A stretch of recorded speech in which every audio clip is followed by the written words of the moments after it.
October 19th, 1944. The air was a suffocating blanket, woven from steam, gunpowder, and the primal heat of the Pacific sun. This was Lee Island in the Philippines, a green hell where every inch of jungle had to be paid for in blood and exhaustion. American artillery crews, ghosts draped in sweat and mud, fought the clock, wrestling crates of deadly cargo from the guts of Liberty's ships. The earth itself hammered under the unbearable concussion of every 155 millimeters shell fired, a screaming chorus designed to tear apart Japanese strongholds buried deep in the volcanic hills. Corporal John Evans, jaw set tight, paused in the endless chain of labor. He looked down. A cracked shell crate lay open, and spilled across the damp earth was a strange, almost reddish-brown dust. It wasn't marked, and it didn't look like the industrial powder he was used to handling. "What the hell is this stuff?" he muttered, before shrugging off the doubt. The war couldn't wait for curiosity. He loaded the round. A moment later, the jungle flashed blinding white. The shell landed with force that registered 3 miles distant, rattling the very roots of the ancient trees. But the journey of that explosive powder began not in a factory, not in a laboratory, but in a place far removed from the stench of battle. 3 years earlier, East Texas, summer 1941. The silence here was as oppressive as the noise in the Pacific. A sun-scorched cornfield outside Tyler County. Harold Gentry, howled to those who knew his quiet grit, was kneeling. At 42, his hands were tough, cracked maps of failure. The land was useless. A brutal drought had seized the soil, leaving it hard, brittle, and defeated. Hal held a plain mason jar filled with a strange, dull gray powder, a mixture of desperation and genius. Ammonium nitrate, a little ammonium sulfate, and ground charcoal. When he first started mixing it, his neighbors didn't just doubt him, they ridiculed him. "You're not a chemist, Hal." One man scoffed down at him at the grain elevator. "You're just going to blow up your whole damn field." Hal didn't argue. He just kept mixing, testing, watching. What neither Hal nor his laughing neighbors could ever have known was that this stupid fertilizer mix, born of the need to coax life from dead earth, possessed a secret efficiency. It was stable, easy to produce, and abundant. It was a perfect industrial workhorse. It crossed the ocean. It found its way into war factories, into artillery shells, into the very rounds now pulverizing enemy fortifications in the Pacific. Not yet as the primary explosive, but as a stable, necessary filler that maximized firepower. Within 12 months, the United States War Production Board quietly filed a top-secret memo under the name Project Green Grain.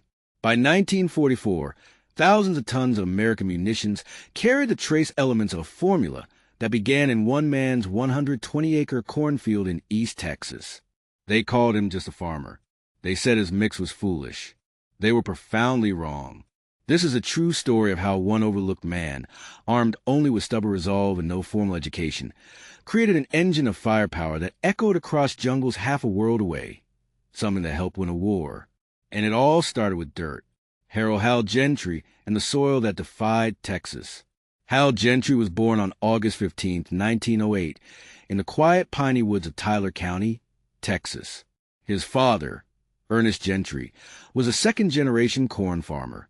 His mother, Ruth, taught arithmetic in the one-room schoolhouse that served their part of East Texas. They weren't wealthy. They had only land. 120 acres of stubborn red clay soil that stretched out along the edge of the Nishes River. Hal grew up chasing. For most boys in East Texas, life was a simple arithmetic, sun, dirt, and sweat. It meant chasing chickens barefoot, mending fences, and listening to the old men at the general store debate crop yields and soil pH like it was Sunday scripture. But while most boys in the county dreamed of oil rigs or cattle empires, Hal had a stranger, almost monomaniacal fascination: the raw, dense chemistry of the dirt beneath his boots. At 12, he wasn't collecting marbles. He was gathering his mother's discarded coffee tins to test different combinations of ash, sand, and manure on wild onions behind the barn. She laughed, but she let him. That same year, he borrowed a faded copy of Elementary Agricultural Science in the school library and read it until the pages tore at the seams, devouring the text like forbidden gospel. By the spring of 1935, inheriting the farm during the tail end of the Great Depression, how it had already begun keeping thick, handwritten journals labeled nitrogen experiments and moisture control. He didn't call himself a scientist. He hadn't even finished high school, but he possessed a habit most men lacked. He recorded everything. Every rainfall, every planting, every subtle shift in leaf color. In East Texas, the soil was tough. The summers were arid, the winters fleeting, and the clay in the earth made planting feel like chiseling into stone. By 1941, as the war machine began to spin up in Europe and agricultural demand soared across the U.S., Hal was struggling. Texas corn was supposed to hit 35 bushels per acre.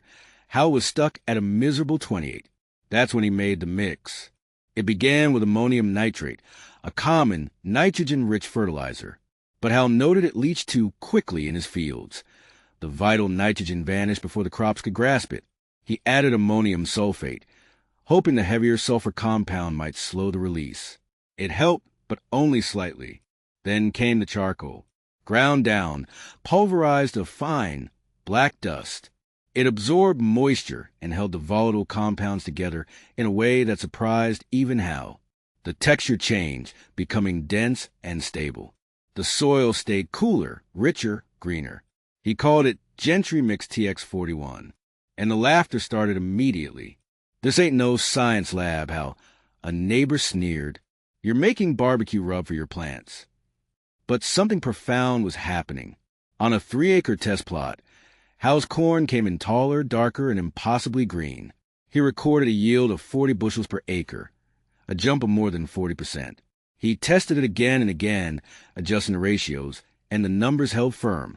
What Hal, the lone farmer obsessed with soil pH, could not possibly have known was that the chemical composition of a stable, dense fertilizer mix bore an uncanny resemblance to the early-stage compounds used in high-performance munitions. It was not explosive on its own, but it was stable, dense, and packed with extraordinary potential energy.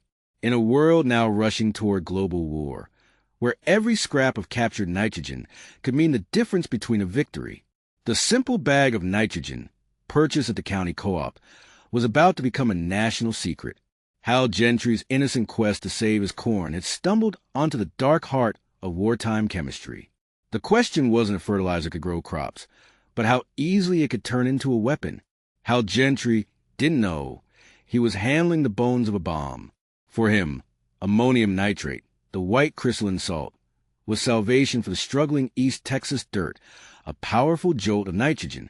He bought it by the sack, ignoring the faint metallic scent and never truly questioning the ominous warning sign taped to the separate storage shed.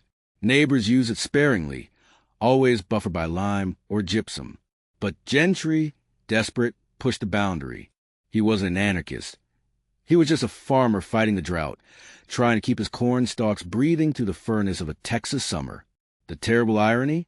Ammonium nitrate wasn't just useful for crops.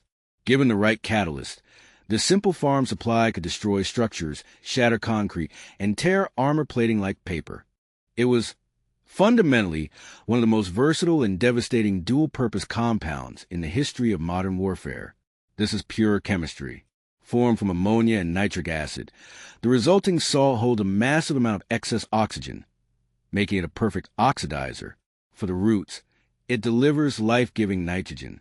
But when encased in steel, that same oxygen feeds combustion. It transforms from food into fury. Mixed with common fuel source, diesel, sugar, or even simple charcoal, it detonates with violence that rivals military-grade TNT. This isn't theory. This is the simple, terrifying arithmetic of chemistry. By 1941, the world was drowning in war and starving for nitrates. Nitrogen was the lifeblood of the battlefield. Germany relied on the complex Haber-Bosch process to pull ammonia from thin air. Britain, strapped for resources, gambled on perilous Atlantic convoys carrying Chilean saltpeter. In the U.S., vast Midwestern chemical plants churn out tons of the compound for peacetime agriculture. But by late 1941, the War Department didn't ask. It commanded. Diversion orders stripped the chemical from the fields and rushed it toward the assembly lines. The scale was dizzying. A single 1,000-pound aerial bomb might require over 400 pounds of high-grade ammonium nitrate in its explosive charge. Multiply that by millions of shells, grenades, and bombs, and the demand quickly reached hundreds of thousands of tons. A chemical that had previously belonged only to feed stores and grain silos was now fueling Armageddon. It was during this desperate, global scramble for nitrogen that eyes turned, suddenly, back to a struggling corn patch in East Texas. Gentry's mixture, code-named TX-41, wasn't volatile. Not yet, but it possessed the two virtues the military obsessionally craved, stability and availability. Because Gentry used ground charcoal instead of volatile liquid fuels, the compound could be stored dry, packed tightly, and shipped across U-boat-infested oceans without risk of leaking or degrading. Crucially, it was dirt cheap. Every component was sourced domestically, requiring no dangerous imports or complex refining. This made it the perfect candidate for a new role, the booster compound. The booster is the necessary bridge, the critical link that takes the fragile, weak spark of the detonator and amplifies it into the seismic fury of the massive. The challenge was simple. The war machine needed a nuanced punch, a detonator charge powerful enough to initiate a primary blast, yet stable enough to survive the rough handling of field conditions. It had to be hotter than a standard fuse, but far safer than raw TNT. Gentry's experimental formula, with minor modifications, was the perfect answer. It checked every box. But as the military quietly logged Gentry mixed TX-41 onto its growing list of critical, experimental booster compounds, Hal knew nothing. He remained in East Texas, measuring rainfall, tracking soil acidity, completely unaware that the future of Allied ordnance was literally growing unseen in his muddy cornrows. By early 1942, the scramble was desperate. The War Production Board was furiously searching for new sources, drafting proposals to weaponize common agricultural compounds. One label kept resurfacing, scrawled in urgent pencil on a confidential report file from the depths of East Texas. Green grain, agricultural variant. Then came the unavoidable summons. The letter that shattered Gentry's quiet life arrived in a plain, sinister brown envelope. No return address. Just a single, stark line above held Gentry's name. Official business. War Production Board. The postmark confirmed the urgency. March 5, 1942. Hal tore open the envelope with the thick, calloused hands used for lifting 1,000-pound sacks of feed. Inside lay a single page, a glacial, stiff demand typed in relentless bureaucratic language. The government wanted a meeting. Specifically, the War Production Board and the shadowy Office of Scientific Research and Development were requesting an immediate technical consultation regarding recent formulations of nitrogen-based agricultural material. Gentry stared at the page, baffled, before resting it beside a piece of uneaten cornbread on his kitchen table. Why him? Why is dirt? But his eyes were drawn back to the final paragraph, underlined in heavy, commanding ink. Asterisk. Your compound has properties of critical interest to national defense research. Asterisk. 2 weeks later, the isolated farmer stepped onto a train in Lufkin, Texas. In one hand, he clutched a worn suitcase. In the other, his meticulously kept notebook of fertilizer metrics. He was wearing his best, an old wool coat and a hat that predated the Depression. He had never left the state.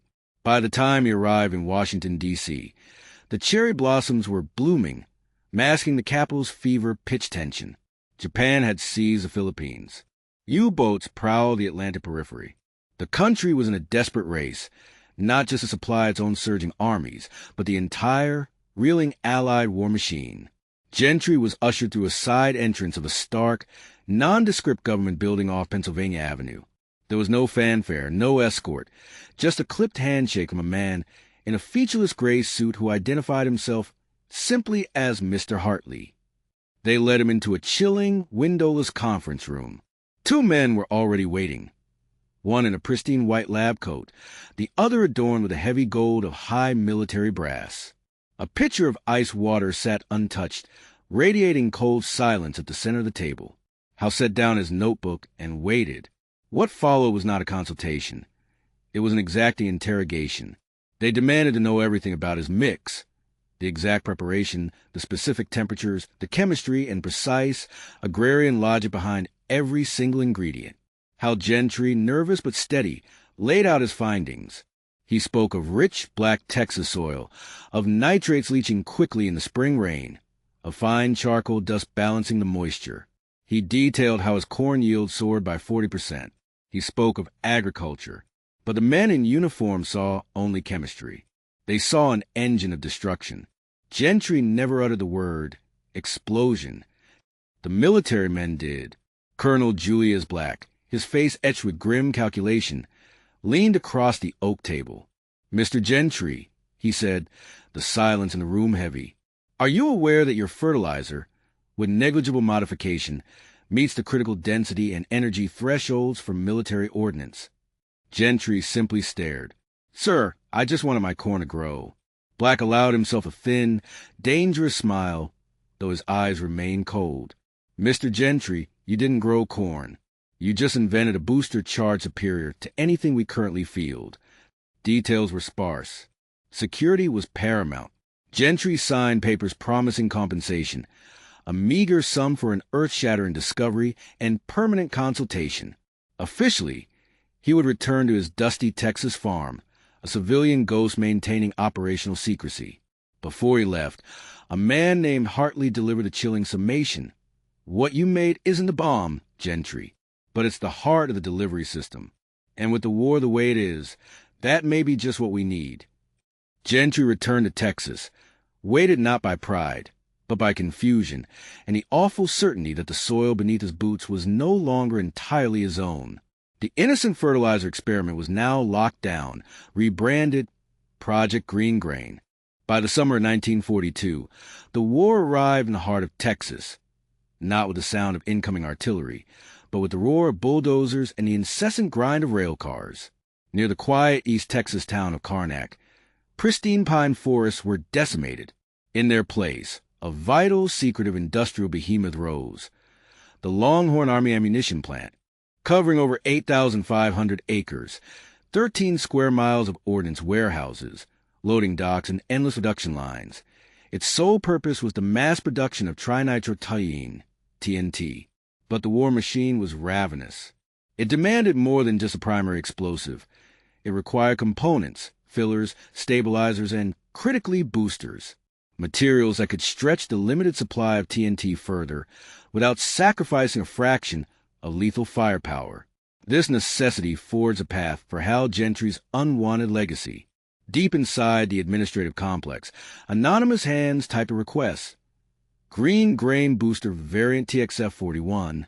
It was a compound engineered to sit between the main TNT payload and the detonator, the crucial intermediary charge.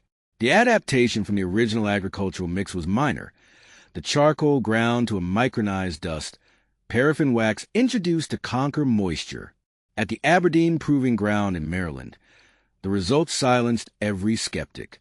Loaded into a 105mm shell casing, the modified mixture performed flawlessly. It burned cleanly, compressed perfectly, and delivered a shocking, sudden kick of energy. It was not as powerful as pure TNT, but it did not need to be.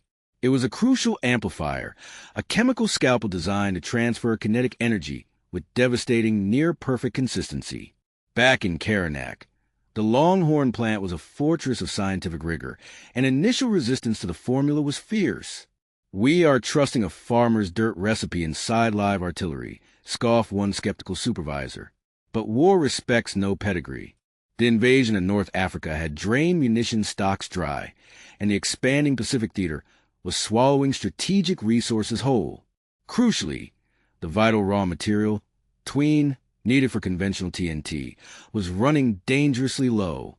House formula, previously a novelty, had become a strategic necessity, a critical lifeline built from common materials. By October 1943, Project Green Grain was fully integrated.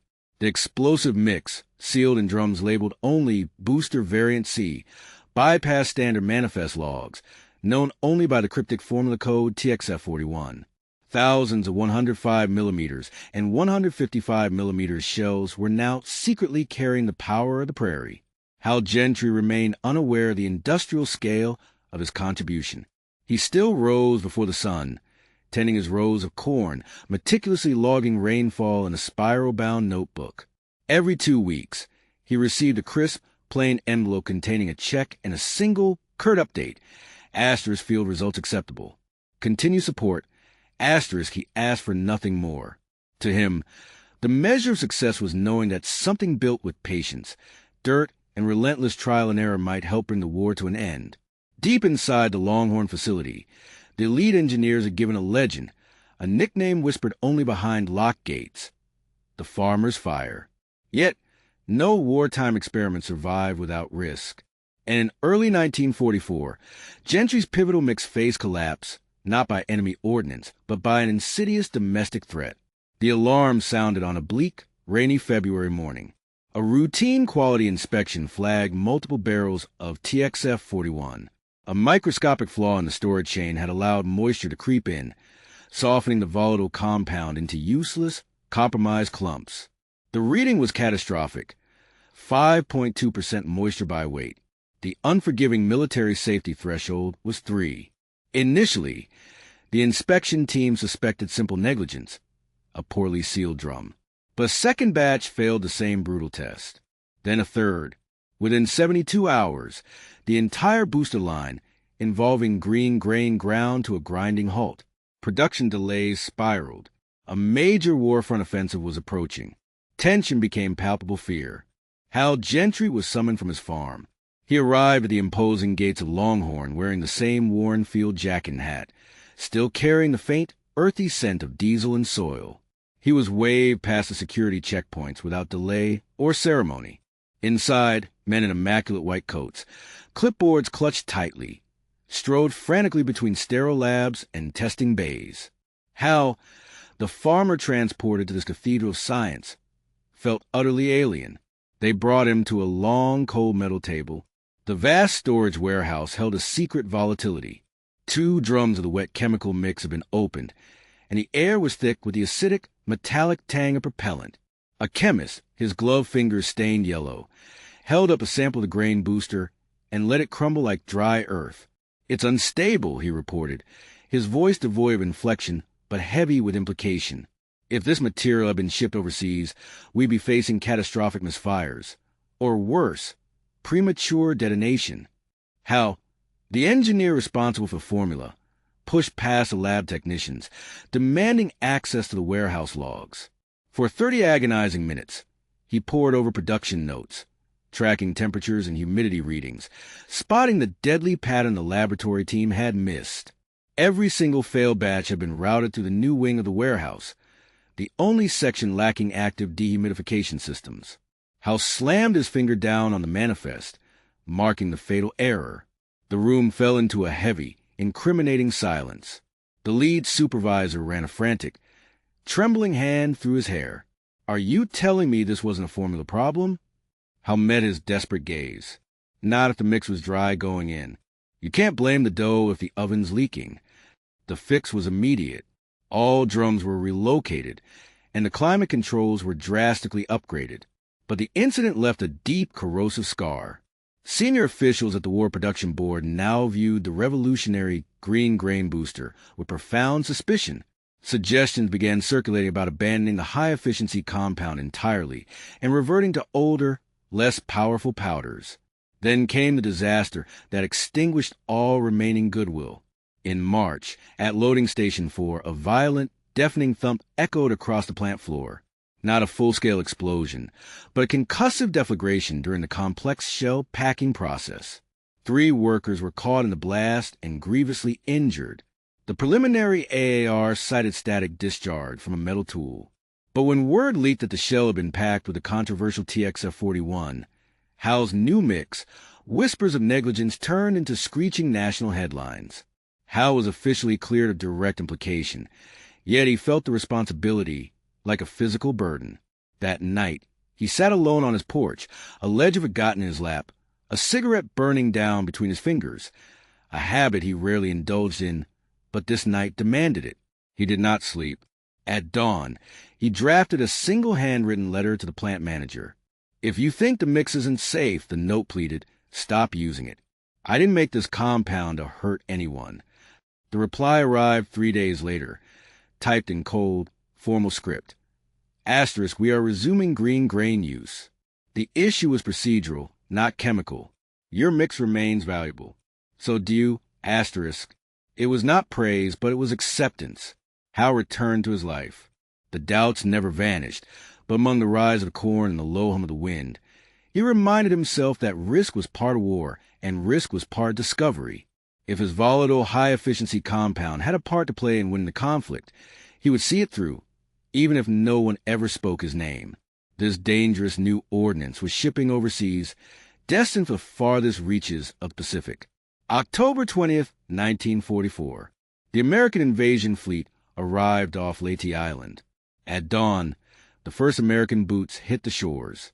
The rising sun was just beginning to burn off the morning mist, but the jungle was already screaming, alive with continuous gunfire, the heavy roar of mortars and the shrill, merciless whine of Japanese machine guns hidden in the hills. This was the beginning of General Douglas MacArthur's long-promised return, the liberation of the Philippines. And the Japanese had made it brutally clear they had no intention of yielding the island without demanding a terrible price. They called the beaches meat grinders. Every dune concealed a nest of fire. Every rise had a fortified bunker, reinforced with steel and concrete, turning the approach into a meticulously planned gauntlet of death. Allied soldiers were pinned down, huddled behind the inadequate shelter of shattered palm trunks and sand berms, watching their tenuous beachhead dissolve into a bloody stalemate. Progress evaporated. Casualties mounted. Then a low, subterranean tremor began, quickly accelerating into a deafening roar. Miles offshore, a colossal force was preparing to speak. The heavy guns of the American fleet, cruisers and battleships parked just over the horizon, unleashed a sustained, terrifying orchestra of destruction. This was not mere shelling. It was one of the largest naval bombardments ever conceived in the Pacific theater. Massive 155mm shells cut screaming parabolas through the air, each one a messenger of steel and fire. Some carried pencil-scrawled messages, the names of sweethearts or desperate prayers. But others carried a silent, powerful secret. A tiny booster compound, labeled TXF-41, nestled deep within the warhead. This was Hal Gentry's creation, a volatile green powder born the relentless heat and dirt of East Texas. The men on the beach didn't know the chemical formula, nor did the crews firing the ordnance. They only knew the sound had changed. Marine Sergeant Victor Duca, pressed flat behind a splintered tree stump, later captured the horror in his field diary. It sounded like the sky had been peeled open. The ground lifted under us like a mattress. It didn't just explode. It pushed. You could feel it in your chest. The Japanese fire, which had been constant, stuttered. Then, after 40 minutes of sustained, overwhelming fire, the defensive line along Red Beach simply disintegrated. Forward observers watched in stunned silence. Bunkers designed to weather weeks of conventional artillery were not merely breached. They were annihilated, shattered beyond recognition. In places, the sheer, unnatural force had scalped the hillside, tearing up deep roots, ancient rock, and steel rebar, throwing them high into the trees. This wasn't suppression fire. This was geological erasure. A munitions officer aboard the USS Tennessee, drafting a memo just 2 days after the initial assault, noted the terrifying efficiency. Shell performance exceeded prior expectations in consistency and detonation spread. Suspect cause is related to new booster compound issued in TX Lot 6. Further testing recommended. That TX Lot 6 was a secret. The enhanced green grain shipped from the Longhorn Army ammunition plant in Karnak, Texas, weeks earlier. By the time the campaign reached its bloody peak, over 250,000 shells containing the TXF-41 booster had scoured the island, utilizing an estimated 4 million pounds of the volatile material. The Japanese command noticed. Captured field manuals revealed a chilling shift in doctrine. They began abandoning earthworks, turning to deep concrete reinforcement, burying their weapon systems far deeper underground. They had learned, through catastrophic loss, that the Americans had fundamentally altered the destructive power of their artillery. They never knew what had changed. Back in Texas, Thousands of miles from the carnage of creation wrought, Hal Gentry sat alone in his kitchen, listening to the static-laced radio broadcast. He was oblivious to the fact that his dusty, forgotten compound had just pulverized a crucial enemy defense line halfway across the world. He felt it in his gut, a heavy metallic coil tightening beneath the Texas sun. He was pouring his morning coffee, watching the pale green shoots break the stubborn clay, when the news hit the radio waves, distant yet echoing. He didn't know his experimental formula. The mix designed to push corn yields higher was now being used to crack concrete and tear down volcanic mountainsides. No one had told him. Hal Gentry, the quiet chemist of Tyler County, wasn't on a landing craft in the Pacific. He wasn't wearing a uniform. Yet, as he glanced out over his neat, furrowed fields, he understood the awful, unseen power he had manufactured. It was not pride. It was certainly not fear. It was a profound, isolating recognition that the very earth he tended was now fueling the engine of destruction. He was a hero without a ribbon, a destroyer operating 10,000 miles from the front lines. By the time American forces secured the final, bloody objectives, the headlines back home were roaring with victory. Newspapers ran photographs of brave soldiers, of triumphant flags raised over smoking hills, of generals confidently striding ashore. But there were no pictures of Hal Gentry. There were no mentions of the green grain, explosive booster, no interviews, no medals, no parades. Back in Tyler County, Texas, the man whose fertilizer experiment had helped crack some of the Pacific's toughest fortifications was harvesting corn alone, quiet, and profoundly unaware of just how far his agricultural chemistry had traveled. Hal received only one telegram that month. It was brief, from the War Department. It read with stark, bureaucratic indifference. TXF-41 contributions to booster class ordnance acknowledged. Continue regular shipments. Performance exceeds projected. That was it. No signatures, no insignia, just numbers and cold utility. He folded the paper, crisp and thin, and placed it carefully in his ledger. He never mentioned it to anyone. In town, people still tease him about the distinctive, earthy odor of his fertilizer mix. They called it Gentry's goat dust because of the way it clung stubbornly to your boots. Hal just smiled, nodded, and went back to work. Even the feed store clerk, who years earlier had openly mocked Hal's obsession with soil chemistry, now bought seed from Hal's harvest without knowing that the same elemental forces had been absorbed straight into the Allied arsenal. Sometimes I would drive past the post office and catch a glimpse of a service flag hanging silently in a neighbor's window. Gold stars were fallen, blue stars for those still serving. And Hal would wonder, had one of those boys been saved by the sudden, terrible force of his mix? He never asked. He never spoke. He had no uniform, no rank, no ribbon to prove his involvement. But he had the isolating burden of knowing something few civilians ever do, that the line between life and death, between agonizing failure and brutal victory, can sometimes run straight through a patch of stubborn Texas earth. There was one evening, just one, when the silence nearly broke. It was the spring of 1945. The war was grinding toward its catastrophic conclusion. The sun set in thick, desperate orange streaks over the horizon, and Hal was sitting on his porch with his niece, Claire, a school teacher visiting from Dallas. She had brought a newspaper, the front page dominated by the horrifying, iconic photograph from Iwo Jima. The flag, the bodies, the terrible, relentless price of progress. Claire looked at her uncle, her voice barely a whisper against the rising chorus of cicadas. "Do you ever wish you'd done more, Hal?" He didn't answer at first. He just stared out at the rows of corn beginning to sprout, pale green spears rising against the deep red clay. Finally, he said, the war was a symphony of violence, defined by noise, the scream of the Stukas, the thunder of Allied guns, the metallic screech of a Panther track failing under fire. Yet, the fate of the entire front often turned on things the fighting men never heard. A formula, a decision, a solitary, quiet act of genius born thousands of miles from front lines. Years later, when the relentless fury of Operation Luttich had faded into memory, and the files detailing Project Green were quietly declassified, the true identity of the man behind the revolutionary ordnance booster TXF-41 was finally revealed. Hal Gentry. He never bragged, never claimed credit. He stayed on his farm in Ohio, a ghost in the official annals of combat. He worked his fields through the drought of 1949 and the mechanization wave of the 50s. He died in his sleep in 1971 at the age of 63. His local obituary listed him as a farmer, a man of quiet faith. It didn't mention the shells, the high-velocity charges, or the war he helped win.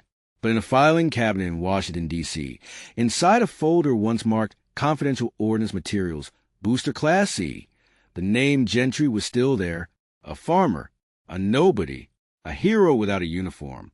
His fertilizer mix, born from quiet persistence, ridicule, and an honest desire to grow something good, became the unseen force behind 1,000 explosions. It was that silent innovation that allowed Lieutenant Carl Hartman, commanding his Sherman tank during the decisive counterattack at Mortain, to survive. It gave Gunner Earl Bishop the penetrating velocity needed to shatter the thick glassy plate of a German tank at impossible range. It granted Loader James Ortega those crucial fractions of a second to slam the next round home before the crew, including the steadfast driver Tony Vitelli, were annihilated. Every time a round found its target, every time a crew lived through a German push toward a ranch, they owed their lives to the man in the heartland. Hal Gentry didn't ask for anything. He didn't demand a statute or a chapter in a history book. He didn't even tell his neighbors what he'd done. He just went back to the land, back to the soil, the weight of consequence carried without applause. And maybe that is the part that stays with you. Because for all the noise of war, the shouts of command, the roar of factories, some of the most decisive moments in history begin in silence, in stillness, in a man standing alone in a field holding a jar of dust, wondering if maybe, just maybe, he's found something no one else sees. History isn't shaped only by the words of generals or the threat of a court-martial. It's shaped by those who work unseen, who invent, who persist. When Lieutenant Hartman filed his official AR detailing the destruction of the German thrust, he credited teamwork, training, and luck. He never knew the name Hal Gentry, nor the silent contract the inventor had made with history. The real legacy of Hal Gentry isn't just in the blueprints or the shells fired. It's what he reminds us about ourselves, that even in an age of machines and metrics, it is still the human heart that invents, still the citizen who, without rank or ribbon, shapes the tide. What would you have done in his place? If your quiet, strange personal work suddenly held the power to change the course of history, would you give it away, knowing it might save thousands of lives? Would you carry that immense, silent risk?